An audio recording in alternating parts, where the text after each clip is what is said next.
Hey, what's up, guys? It's me, Eddie, and yes, I am about to talk about what I believe to be, what I predict will be the anime of the season, Heavenly Delusion.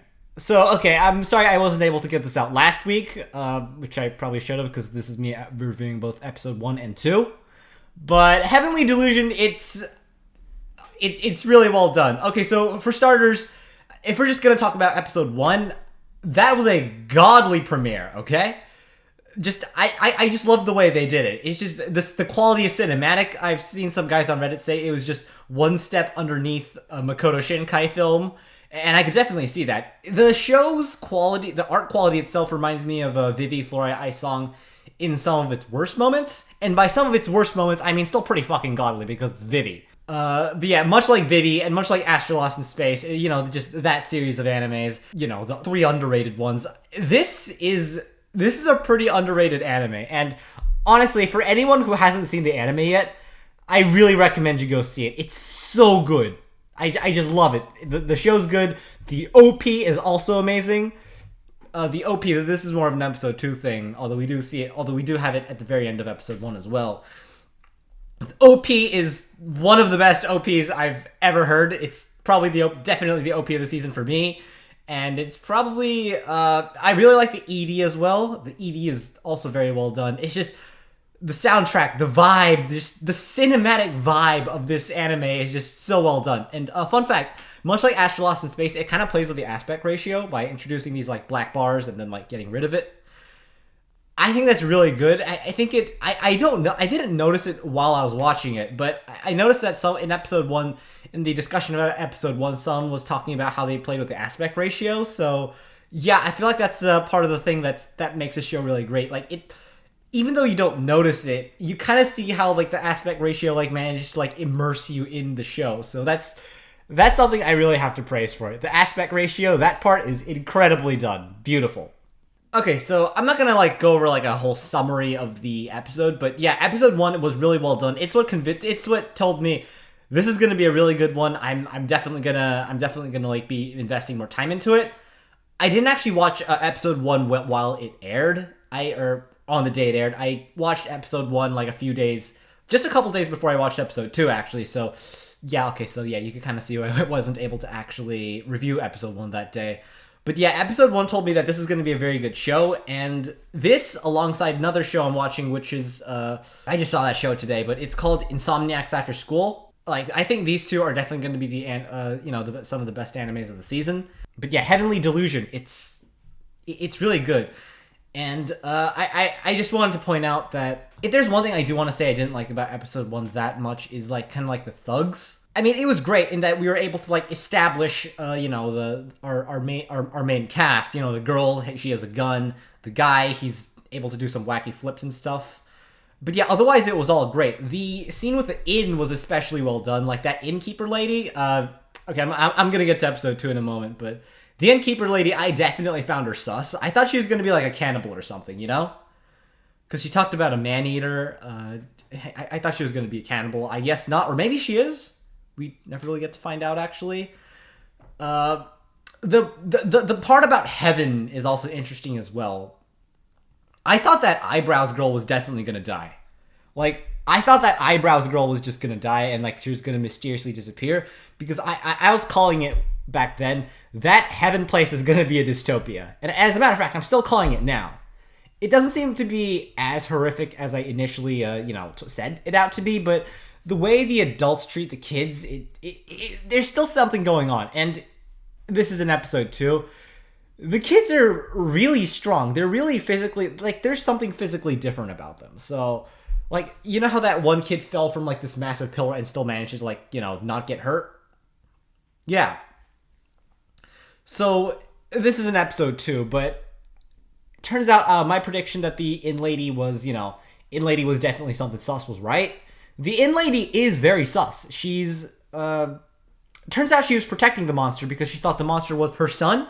And she drugged, the boy and the girl, Kiriko and, what was the girl's name again? Oh wait, no, Kiriko is the girl, Maru is the boy. Tokyo is I'm not sure if it's a guy or a girl that's in heaven. in that little heaven place. There's also Mimi Hime and also Cuckoo. Cuckoo. But yeah, the main three you really have to point out for, or main four, I guess, is Kiriko, Maro, Tokyo, and Mimi Hime. Those four. Yeah, but I definitely thought Mimi Hime was gonna die. Like because she's like too smart for her own good, and she like figured out that there's a world beyond, heaven. So that's definitely something I want to say. Anyways, back to the innkeeper lady though. I kind of thought she was gonna die.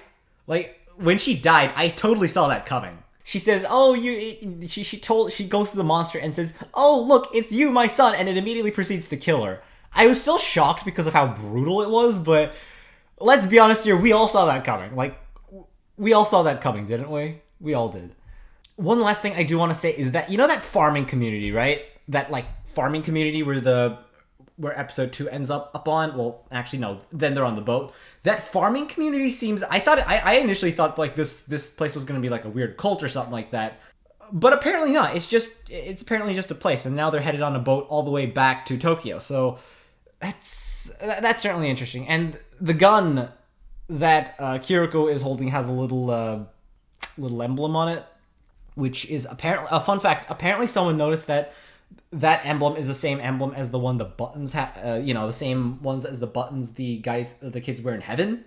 There's also the fact that the thugs in the very first episode said, that's just a toy gun, isn't it? I've never seen a gun actually work like that. So yeah, there's definitely something interesting going on over there. Like, there's definitely some, like, connection there. Again, this should be obvious. I'm pretty sure you've all figured it out by now, but I just wanted to say, I guess. Oh, one more thing I want to point out is apparently Kiriko is trans, or at least I thought Kiriko was trans, and then I realized that there's so many, like, supernatural, genetic, like, scientific, or I'm not sure if it's magical or scientific mumbo-jumbo going on. We still haven't, like, gotten an explanation for what that apocalypse was, right? I'm pretty sure the apocalypse, the man-eaters, and whatever's going on in heaven is all the same thing. So I'm pretty sure Kiriko isn't trans, but rather is simply, like, has legitimately been body swapped, like, legitimately is not in their body.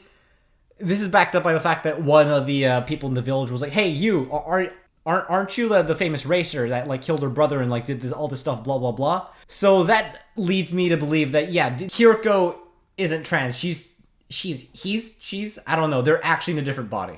Trust me, this is wild stuff. I know too. But yeah, I think that's all to say for this episode. I really like this show. I'm pretty invested. This show, I'm watching 3 shows right now. I'm watching this show, I'm watching My Clueless First Friend, and I'm also watching Insomniacs After School. Those 3. Those 2 I think are really good as well, but I've decided not to do like an episode by episode review on them because that's just not possible. I'm actually thinking about I'm watching so many animes right now, although I'm probably going to drop a majority of them outside of those 3, I'm watching so many animes right now that I'm probably going to drop a few, but I'm considering just doing a little, this season in anime review, maybe at the half point of the anime season, or maybe at the very end. I'm not really sure. I'll see what I could do about it. And yeah, I've also got 400 subs now, so that's, there's a special video for that coming out soon. Maybe. Or maybe it'll take so long that I'll have 500 subs by the end of it. I don't know. But yeah, I guess that's really all there is for this episode. These episodes. And yeah, I hope y'all enjoyed this show. I hope y'all are enjoying this show. And that is that. Please, if you enjoyed this video, leave a like, subscribe, and comment if you haven't done so already, and smash that bell. Anyways, I'll be off for this. I'll see you all next week. The sky's up, and you guys are awesome. I will see you all in the next episode, or in that next video, whatever comes first. It's the next episode's probably coming first, let's be honest here. Bye!